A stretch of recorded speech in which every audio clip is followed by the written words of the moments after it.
अस्सलाम वालेकुम, welcome to the programme decipher with Abdul Basit. मैं हूं मुंतहा हसन। नाज़रीन, आज के प्रोग्राम में बात करेंगे हमसाया मुल्क भारत के अजीत डोवल के बारे में, जो कि भारत के नेशनल सिक्योरिटी एडवाइजर भी हैं।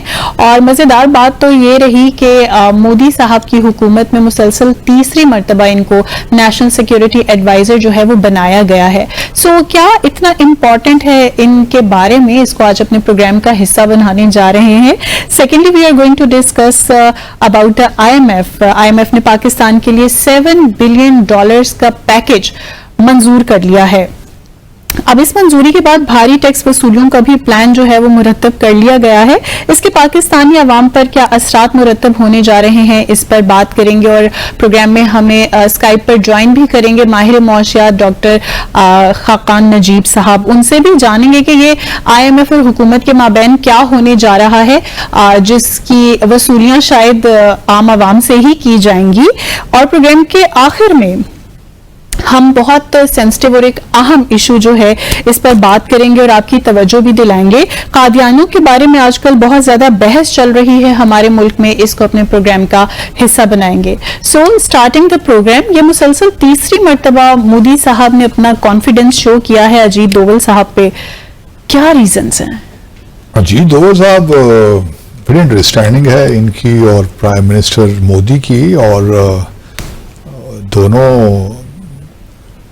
अपना जो है हिंदुत्व पे यकीन भी रखते हैं, उसको आइडियोलॉजी RSS की या BJP की।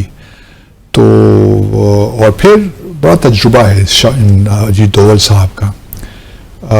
डोवल साहब जो हैं बुनियादी तौर पे तो इनका जो इंडियन पुलिस सर्विस है उससे ताल्लुक़ है, और बहुत इम्पोर्टेंट जगहों पे इन्होंने सर्व किया।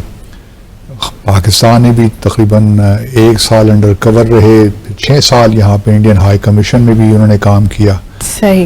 लंदन में भी ये काम किया, वहाँ पे भी एज मिनिस्टर के तौर पे उन्होंने काम किया। तो अजीत डोवल उनको स्पाई मास्टर कहा जाता है भारत का। तो उनकी बड़ी कंट्रीब्यूशन है बहुत से इश्यूज में, और राइटली सो। उनकी एज इस वक्त तकरीबन आपके लिए 79 ईयर्स हो गई है। और अब भारत का जो मीडिया अगर आप पढ़िए तो उसमें बहुत सी चिमगोइयाँ हो रही हैं कि आया मोदी डोवल साहब कितने अरसे तक रहेंगे, क्योंकि एक अनरिटन आप कह लीजिए प्रैक्टिस है भारत में मोदी साहब के आने के बाद कि 75 के बाद फिर आप यह है कि घर चले जाएं, चाहे वो पॉलिटिशियन हो या कोई भी हो। जिस तरह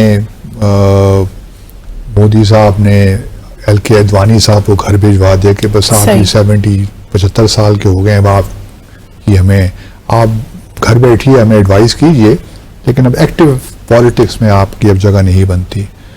तो अब चूँकि मोदी डोवल साहब की उम्र जो है वो अब 79 की है, तो अभी तीसरी बार इनको नेशनल सिक्योरिटी एडवाइज़र बनाया है। और इंटरेस्टिंगली जो टर्म डिफाइन नहीं की, जो भी इन्होंने नोटिफिकेशन इनका इशू हुआ है कि कितने अरसे तक नेशनल सिक्योरिटी एडवाइज़र रहेंगे, उसमें ये कहा गया है जब तक मोदी साहब को टर्मिनस। मोदी साहब के जब हैं प्राइम मिनिस्टर तो उस वक्त तक डोवल साहब भी नेशनल सिक्योरिटी एडवाइज़र हैं। इससे आप ये भी इन्फर कर सकती हैं कि शायद मोदी साहब भी पूरे 5 साल ना निकाल सकें, क्योंकि मोदी साहब भी 2 साल के बाद 75 के हो जाएंगे। सही। तो ये भी मुमकिन है, क्योंकि RSS और मोदी साहब के दरमियान भी कुछ इख्तलाफात चल रहे हैं। RSS का ख्याल ये है कि जो इस बार इंतखाबात हुए हैं और जो एक सवाल आया है मोदी BJP को अगर 2019 में 303 सीटें मिली थी तो इस बार 240 रह गई हैं, तो इसकी जो असल वजह है वो है मोदी साहब का जो एरोगेंस है, जो हुब्रिस है उनकी, उसने बहुत डैमेज किया है। तो शायद ये हो कि जी हमें 2.5 साल के बाद फिर मोदी साहब से रिक्वेस्ट करें कि आप स्टेप डाउन हो जाएं और अपनी जगह किसी ऐसे बंदे को ले आएं, क्योंकि 2029 में अगर हम दोबारा इंतखाबात में जाएंगे तो बीजेपी के पास एक ऐसा चेहरा होना चाहिए, ऐसा शख्स जो कि आवाम के साथ भी जाए, मोदी साहब तो अभी आपने देखा होगा कि जब से मोदी साहब आए उन्होंने कोई प्रेस कॉन्फ्रेंस नहीं की। वो इंटरव्यू तो दे देते हैं, वो सारे पहले से ही कोरियोग्राफ्ड होते हैं, वो सब तयशुदा होता है कि क्या क्या होना है, क्या सवाल पूछने और क्या जवाब आना है। तो वो कोई प्रेस कॉन्फ्रेंस नहीं करते जिस तरह में आपको यूके में नज़र आता है, जिस तरह हमारे यहाँ भी बाज़ औक़ात प्राइम मिनिस्टर कभी कभी आ जाते हैं, लेकिन वहाँ मोदी साहब प्रेस कॉन्फ्रेंस घबराते हैं। जॉइंट प्रेस कॉन्फ्रेंसेस करते हैं, बाहर से कोई लीडर आ गया, लेकिन वो बड़ी स्क्रिप्टेड होती हैं कि 2 सवाल इधर से आएंगे, 2 सवाल वहाँ से होंगे। तो ये, और जिन लोगों को इंटरव्यू देते हैं वो भी सारे उन्हीं के ही बंदे होते हैं। तो मुमकिन है कि 2.5 साल के बाद हम कुछ तब्दीली भारत में देखें और अजीत डोवल साहब भी उसी चक्कर में मोदी साहब के साथ चले जाए। मतलब मैं प्रिडिक्ट नहीं कर रहा, लेकिन एक असेसमेंट है, असेसमेंट गलत भी हो सकती है। सवाल ये पैदा होता है कि अजीत डोवल साहब क्यों इतने इम्पोर्टेंट हैं। अजीत डोवल साहब इस वक्त, मैं पहले भी शायद मैंने कहीं कहा है कि जो लोग भारत का सिस्टम समझते हैं, जो इस वक्त खास तौर पे कुछ हो रहा है, उसमें अजीत डोवल की बड़ी अहम प्लेस, एक पोजीशन है। एक तो ये है कि वो पाकिस्तान को बहुत अच्छे तरीके से जानते हैं, क्योंकि उन्होंने यहाँ सर्व भी किया, जैसा मैंने पहले कहा, 6-7 साल यहाँ पे रहे हैं, और वो कश्मीर को भी जानते हैं, और उनका ही दिया हुआ है ये ऑफेंस डिफेंस डॉक्ट्रिन, और ये उन्होंने ये डॉक्ट्रिन बनाया था नेशनल सिक्योरिटी एडवाइजर बनने से पहले का। उसके बाद उन्होंने इस पर अमल करने की कोशिश की, लेकिन ये भी उन्हीं का दिया हुआ है। कश्मीर में जितनी भी आप डेवलपमेंट्स देख रही हैं 2014 से अब तक, वो भी एक लिहाज से उनका ही ब्रेन चाइल्ड है, क्योंकि ये पहले रिटायरमेंट के बाद, ये जब पुलिस सर्विस में थे, फिर ये आईबी के डायरेक्टर भी रहे, उसके चीफ भी रहे, तो फिर उन्होंने अपना एक थिंक टैंक खोला, विवेकानंद इंटरनेशनल फाउंडेशन, उसके नाम से, और ये उसमें काम भी करते रहे। उनका बेटा भी जो है ना, मेरे ख्याल में ऐश्वर्या डोवल उसका नाम है, वो भी फिर इसी थिंक टैंक में उसने भी उसको ज्वाइन किया था। तो इनका कंट्रीब्यूशन ये है कि जितनी भी इंसर्जेंसीज भारत में हुई, खास तौर पे नॉर्थ ईस्टर्न स्टेट्स में, उसमें बड़ा कंट्रीब्यूशन है उन इंसर्जेंसीज को दबाने में। कश्मीर में भी जो कुछ हुआ, मिसाल के तौर पर हमने पिछले कल गुज़श्ता रोज बुरहान बानी की बात की थी, उनकी शहादत की, तो उसके बाद जो कुछ हुआ, 3 महीने तक वहाँ कर्फ्यू लगा रहा, पैलेट गन्स का इस्तेमाल हुआ, तो ये सब जो है अजीत डोवल साहब के ही कारनामे हैं।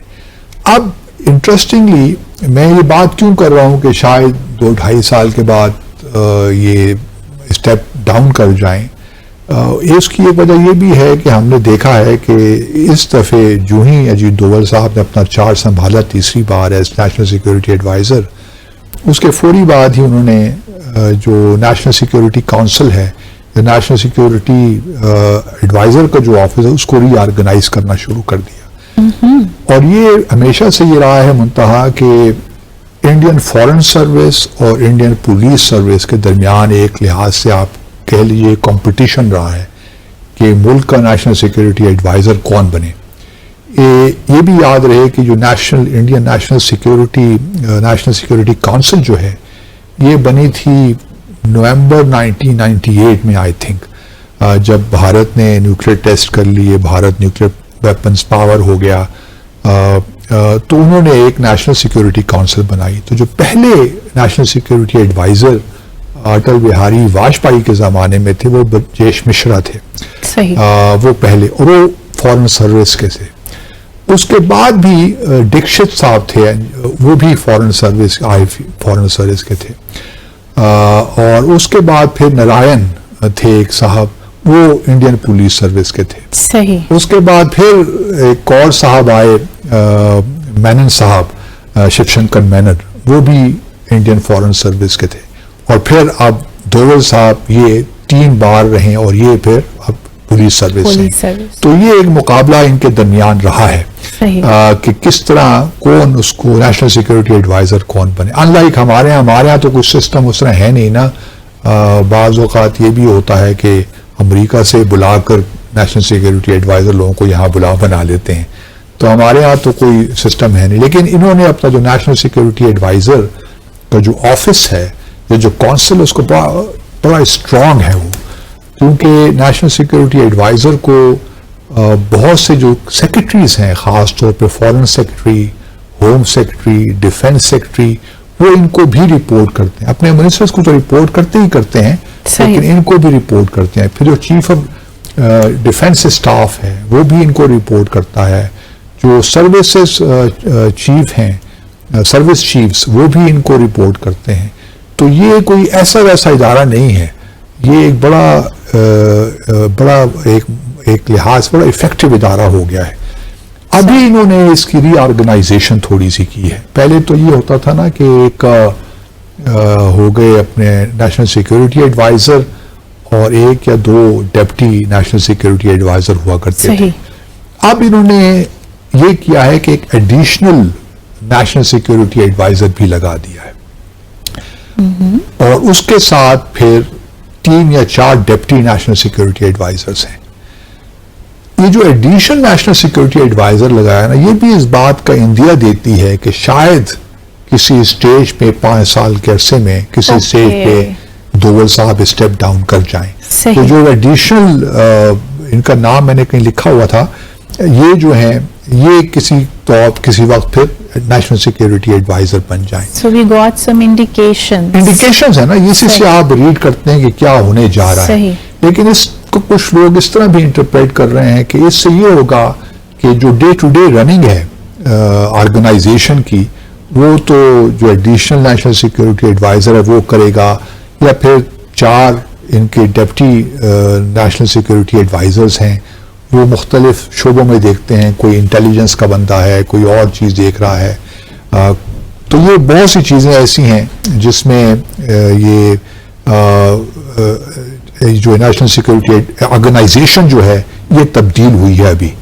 तो ये भी एक इंटरेस्टिंग है, क्योंकि इनमें सिर्फ जो नेशनल सिक्योरिटी जो डिप्टी नेशनल सिक्योरिटी एडवाइजर्स हैं, उसमें सिर्फ एक साहब जो हैं वो फॉरेन सर्विस से हैं, पवन कुमार नाम है, क्या नाम है भूल गया हूं, लेकिन बाकी सारे पुलिस सर्विस से हैं। सही। तो क्वेश्चन यही है कि अगर नेशनल सिक्योरिटी एडवाइजर जो ये हैं अपने अजीत डोवल साहब, इनका एक बड़ा अहम रोल तो रहा है मोदी साहब के ज़माने में। मैंने पहले कहा, पाकिस्तान के बात अगर हो उसमें उनका बड़ा अहम रोल है। इसी तरह बालाकोट में जो कुछ हुआ उसमें भी इनका एक अहम रोल था। जो सर्जिकल स्ट्राइक्स वो कहते हैं हमने की, उसमें उनका बड़ा अहम रोल। खालिस्तान का जो खालिस्तान के इशू में भी, जो आपने सही याद दिलाया, खालिस्तान के इशू में भी इनका बड़ा हाथ है। और ये भी एक वजह बन सकती है कि जूं ये खास तौर पर जो पनन का मामला है, उसमें क्योंकि हाई लेवल जो सामने है, अपने पहले भी प्रोग्राम में डिस्कस किया था कि एक हाई लेवल कमेटी तो बनी हुई है, जिसको लीड अजीत डोवल ही कर रहे हैं।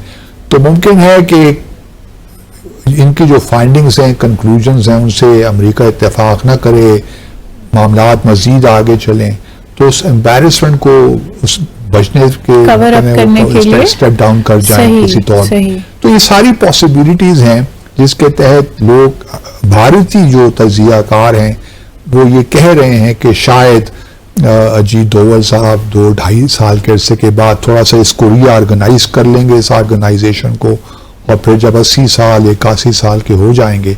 लेकिन ही अभी भी बहुत फिट हैं। मुझे खुद उनसे कई मुलाकातें करने का मौका मिला है, लेकिन इन मुलाकातों को भी अब तकरीबन 6-7 साल तो हो गए हैं। लेकिन जिस ज़माने में इनको मिलता रहा हूँ, उस ज़माने में तो बड़े फिट थे, बड़े मतलब चाको चौबंद हर हवाले से, और धीमे मिजाज के हैं शख्स, आहिस्ता आहिस्ता बोलने वाले। लेकिन ये है कि भारत के लिए एक एसेट है, भारत के लिए, हमारे लिए तो ऑब्वियसली खतरा है, लेकिन भारत के लिए एसेट हैं।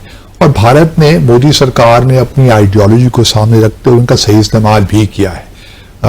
और मैं मतलब आज इस शो में सिर्फ हमने ये मौजूद क्यों लिया, मैं सिर्फ अपने मुल्क के हालात को देखते हुए ये सोचता हूँ कि हम ऐसे काम क्यों नहीं कर सकते कि जैसे अब देखें, अभी एक गवर्नमेंट बनी है, कोई नेशनल सिक्योरिटी एडवाइजर नहीं है, कभी होता है कभी नहीं होता, वो मजाक ही बन गया ना हमारा भी। एक नेशनल सिक्योरिटी कमेटी तो आपकी है, लेकिन नेशनल सिक्योरिटी एडवाइजर हमारे यहाँ कोई नहीं है। तो ये जो गैप्स हैं किस तरह आई डू नॉट नो किस तरह इनको प्लग हम कर सकते हैं, लेकिन हमारे यहाँ चूंकि हम इंस्टीट्यूशन से फोकस नहीं करते इसलिए हम डिलीवर भी नहीं कर पाते। सही, ठीक है नाज़रीन, यहाँ वक्त हुआ है मुख्तसर वक्फे का। स्टे विद अस।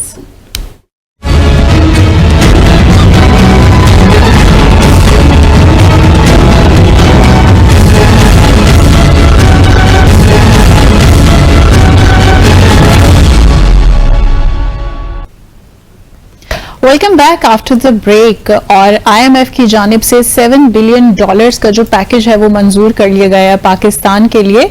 इसी पर बात करने के लिए हमें ज्वाइन किया है माहिर मौशियात डॉक्टर खाकान नजीब साहब ने। डॉक्टर साहब, thank you so much, welcome to the programme, thanks for your time. और बासित साहब जी, डॉक्टर साहब अस्सलाम वालेकुम। वालेकुम अस्सलाम। बासित साहब कैसे मिजाज हैं हजूर आपके? Long time no see no talk. जी आई नो। अच्छा, चलिए, thank you very much for appearing on decipher again. अच्छा, पहले तो मुझे थोड़ा सा हमारे नाजरीन को और हमें भी समझा दीजिए कि ये जो हम खबरें सुन रहे हैं कि जी IMF का ये फाइनल हो गया है, स्टाफ लेवल एग्रीमेंट हो गया है और अब कुछ दिनों की बात ही है, ये ठीक है? हकीकत ऐसी बात है या कुछ अभी भी कुछ ग्लिचेस बाकी हैं? So Basit sir, we rely on the IMF press release to be certain. So इस वक्त जो staff level agreement की press release है, it says the following कि पाकिस्तान और IMF have reached a staff level agreement on a set of policies जो basis बनेगी उस agreement की, और वो अब management जो है उसकी कबूलियत से एक उनके बोर्ड में जाएगा। प्लस उन्होंने एक इस दफा एडेड कंडीशन लगाई है, और वो ये है कि जो हमारी फ्रेंडली कंट्रीज और जो हमारे पार्टनर्स हैं बाकी जो हमें लोन देते हैं, जिससे हमने ये 22-23 अरब डॉलर हर साल 24-25, 25-26, 26-27 में लेने हैं, वो पैकेज जो है वो पूरा हो जाए, यानी कि फाइनेंसिंग जो foreign external gross financing needs हैं वो पूरी हो जाएं, तो ये बोर्ड तक चला जाएगा और बोर्ड इसको अप्रूव कर देगा।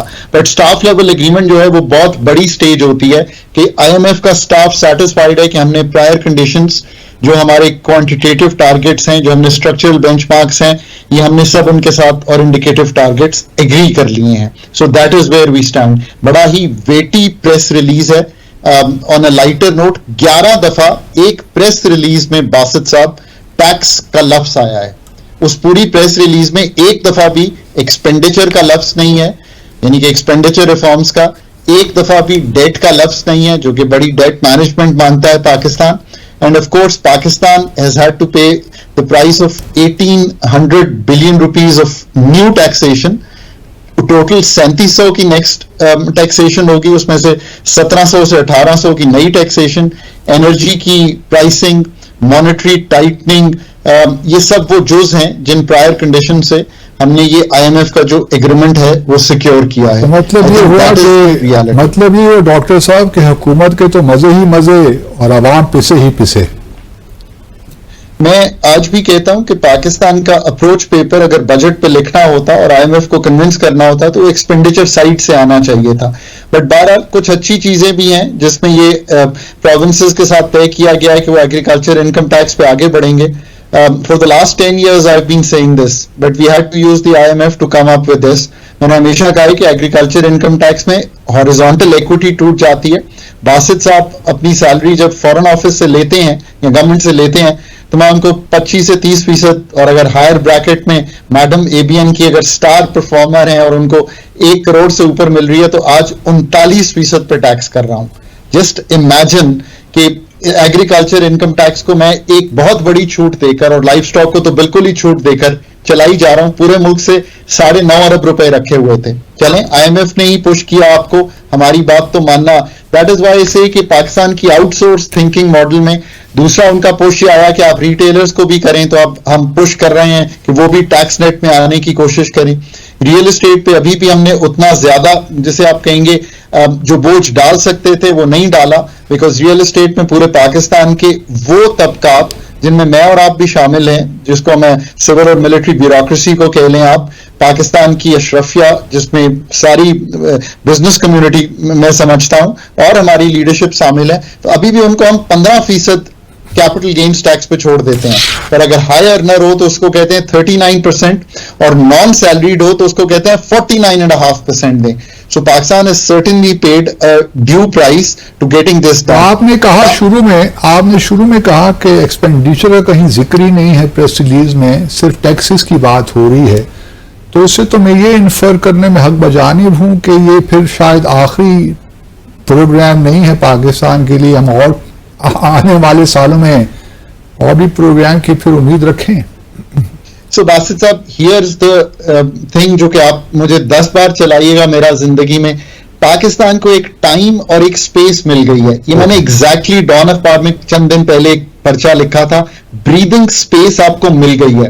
That is what the IMF could have done with you, that breathing space and time over the next 1 or 2 years, जब प्रोग्राम अपने जिसे आप कहीं जोबन पे होगा और फुल फ्लेज चल रहा होगा, उसमें जाके आपने अपने एक्सपेंडिचर का रिफॉर्म, जिसमें आज भी हुकूमत कह रही है एक कमेटी बन गई है और उस पर काम कर रही है, 5वीं 6ठी कमेटी है मेरी लाइफ टाइम में जो 10 साल में मैंने देखी है। पीछे चले जाएं तो 2004 से national commission for government reform बना था और आज 20 साल बाद की भी उसकी रिपोर्ट को हम इंप्लीमेंट नहीं कर पाए, या उसकी रिपोर्ट को हम अमली जामा नहीं पहना पाए। पर हुकूमत ये कह रही है कि पेंशन्स पे भी काम करेंगे, मिलिट्री एंड सिविल बोथ, हम टैक्सेस, हम अपनी सब्सिडीज को भी करने की टारगेट कोशिश करेंगे, हम लीनर गवर्नमेंट पे भी जाएंगे, हम 17 सब्जेक्ट्स को डिवॉल्व भी करेंगे, हम अपनी जो बहुत बोझ है उन कामों का जो फेडरल गवर्नमेंट को नहीं करने चाहिए उनको भी नीचे डिवॉल्व करेंगे। अगर तो हुकूमत ये सब काम कर लेती है तो फिर तो एक अच्छी रविश पैदा हो जाएगी 2 से 3 साल में। जो तीसरा इसी में जिक्र है टैक्सेस, एक्सपेंडिचर और डेट मैनेजमेंट। मेरे ख्याल है कि फंड भी अभी शाय अवे कर रहा है डेट मैनेजमेंट से।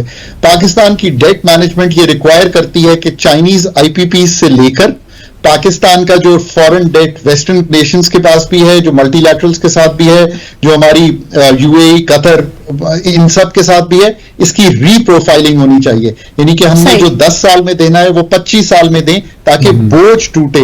आखिरी बात इस पे करूंगा, ये मैं क्यों कहता हूं बासित साहब, हियर्स द ट्रिक। पाकिस्तान की फेडरल गवर्नमेंट के पास जब वो प्रोविंसेस को पैसे दे देती है after collection of taxes and non tax,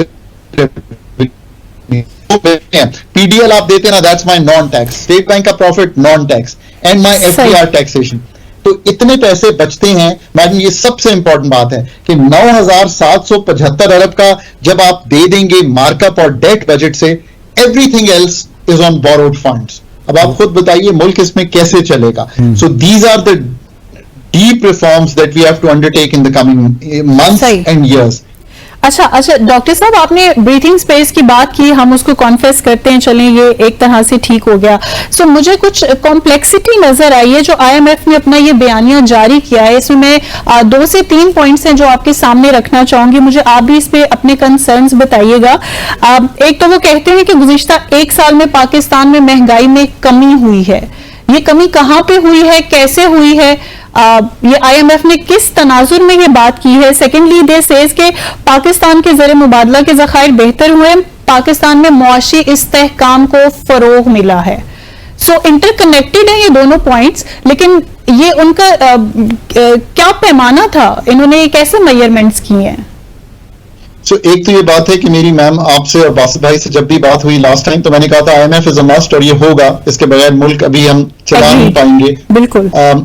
उस वक्त पाकिस्तान के ज़र मुबादला के ज़खायर जब प्रोग्राम पिछला फॉल्टर किया था जून 2023 में तो $4 अरब थे और महंगाई मई 23 में 29% थी। अब मैम हियर्स द ट्रिक, कह वो ये रहे हैं कि महंगाई की बढ़ने की शरह 29% थी मई में, आज जब जून में आपसे मैं बात करता हूं तो महंगाई कम नहीं हुई।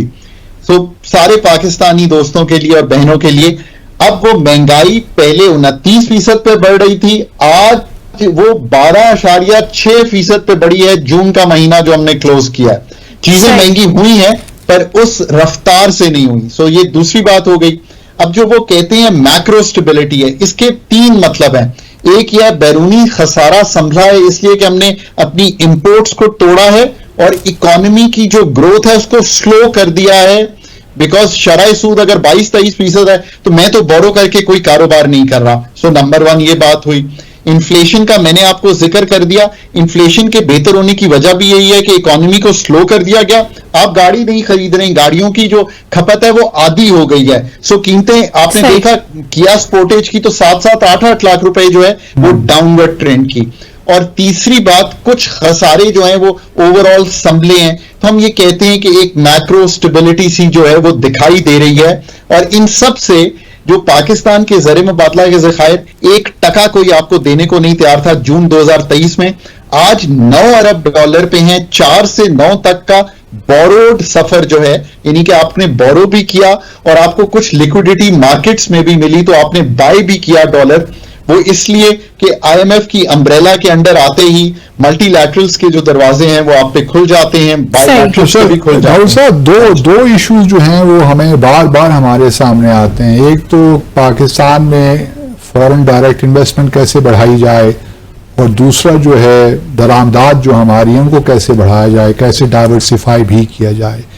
ये जो 2 चीज़ें हैं, इसके बारे में आपकी मजमूई या अमूमी राय क्या है? पाकिस्तान किस तरह, क्या SIFC जो हमने बनाई उसको कामयाबी हुई? अगर ख़ास कामयाबी नहीं हुई तो क्यों नहीं हुई? एक्सपोर्ट्स अगर हम नहीं बढ़ा सके तो क्यों नहीं बढ़ा सके? इस पर ज़रा हमें, हमारे व्यूअर्स को और हमें ज़रा थोड़ा सा एजुकेट कर दीजिए। पाकिस्तान की इन्वेस्टमेंट टू GDP रेशियो, ये आपने मेरे दिल के जितना करीब जो सवाल है ना वो पूछा है, क्योंकि इस पूरे, अगर आप प्रेस रिलीज भी पढ़ेंगे, ये मैं बातें इसलिए कह रहा हूं कि पॉलिसी मेकर्स समझ लें, इसमें कहीं नहीं लिखा कि हमने एक प्रोडक्टिव कंपेटिटिव ग्लोबल इकोनॉमी बनानी है। ये काम भी आपका है, ये IMF ने नहीं करना।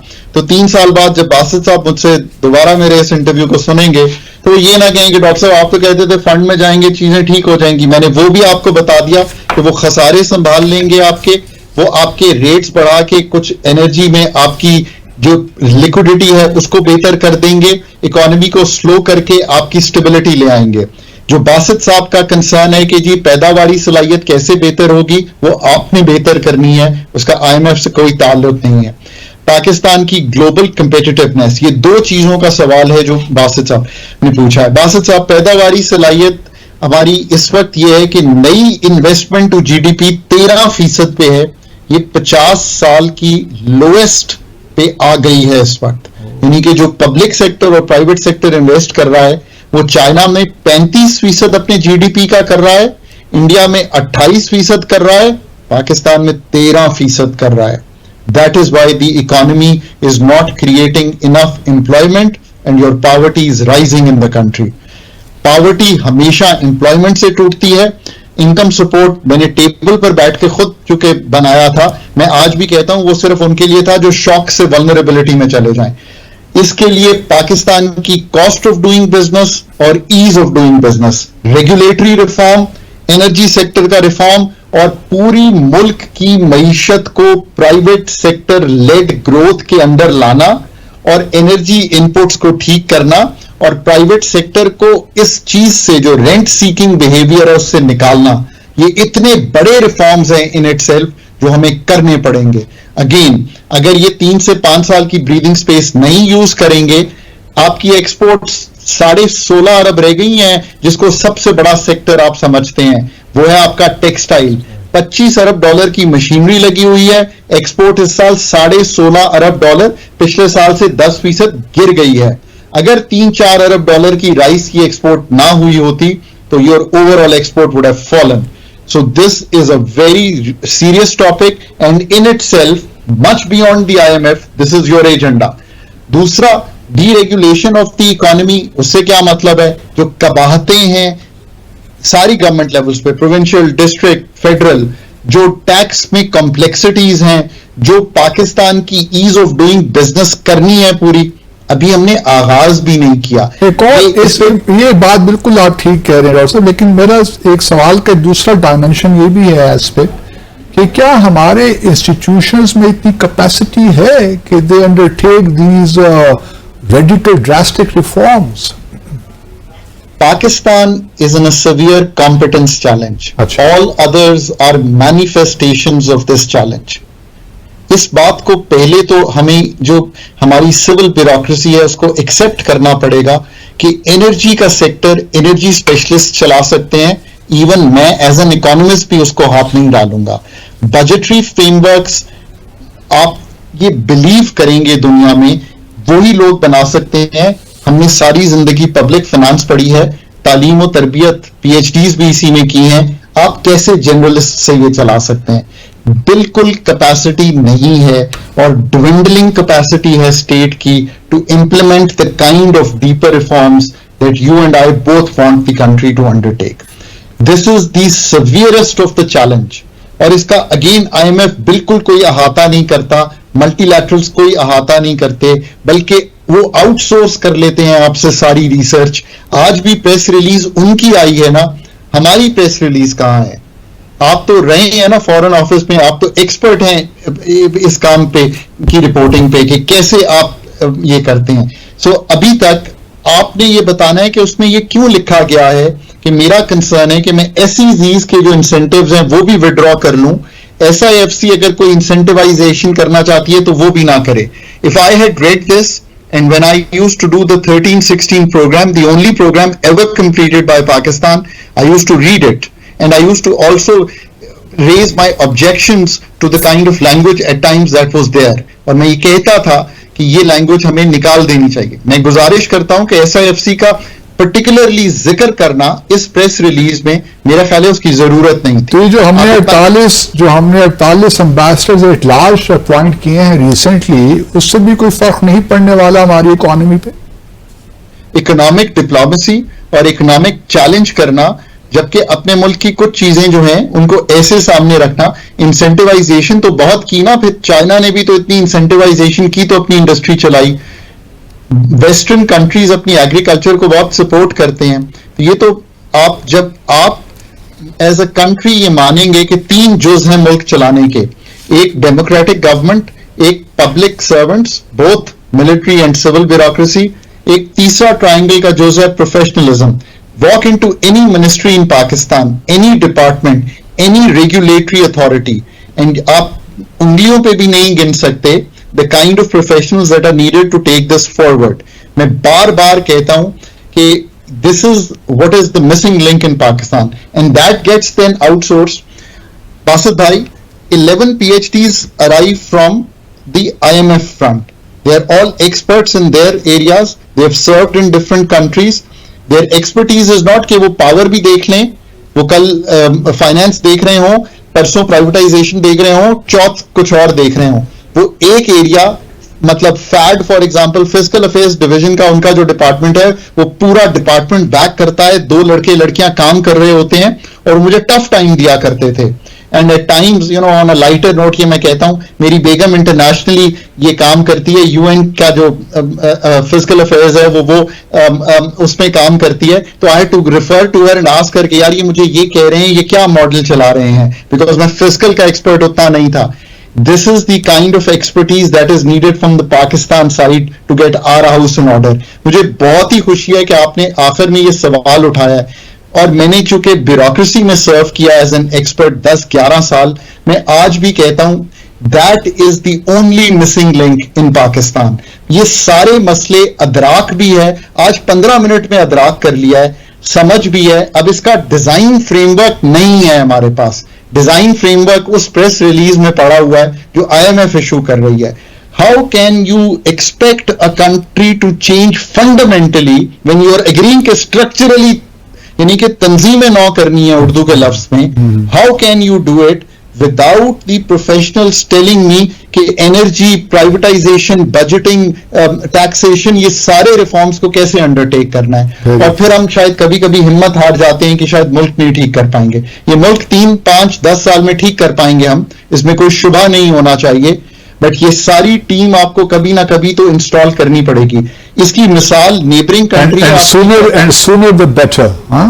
जी, इसकी मिसाल नेबरिंग कंट्री है, शायद आपने इंडिया में सर्व भी किया है. मनमोहन सिंह को एम्पावर किया गया मनमोहन सिंह एक इकोनॉमिस्ट था, उसका एक रुतबा था, उसने अपने साथ मोंटेक अहलूवालिया को लगाया, वो ब्यूरोक्रेसी में भी रहे थे, जैसे मैं कहता हूं मेरी तरह सर्व भी किया था। उसके बाद उन्होंने एक Kotre of people put together किया और उन्होंने 90 की दहाई में इंडिया का जो नक्शा है वो बदल दिया। I look forward to doing that in Pakistan. ये टीम इंशाल्लाह कभी ना कभी ये काम करेगी Pakistan. Thank you very much doctor साहब, थैंक यू। और इंशाल्लाह आपसे मुस्तक़बिल में भी इस्तेफादा करते रहेंगे। बिल्कुल। डॉक्टर खाकान नजीब साहब ने तो बहुत सी परेशान कुन बातें भी बताई और कुछ अच्छी बातें भी बताई। ब्रीदिंग स्पेस हमें मिला है, अगर इस ब्रीदिंग स्पेस में हम कुछ अपने आप को ठीक कर लेते हैं स्ट्रक्चरली स्पीकिंग, तो शायद चीजें बेहतर हो। Now then, let's take a break here.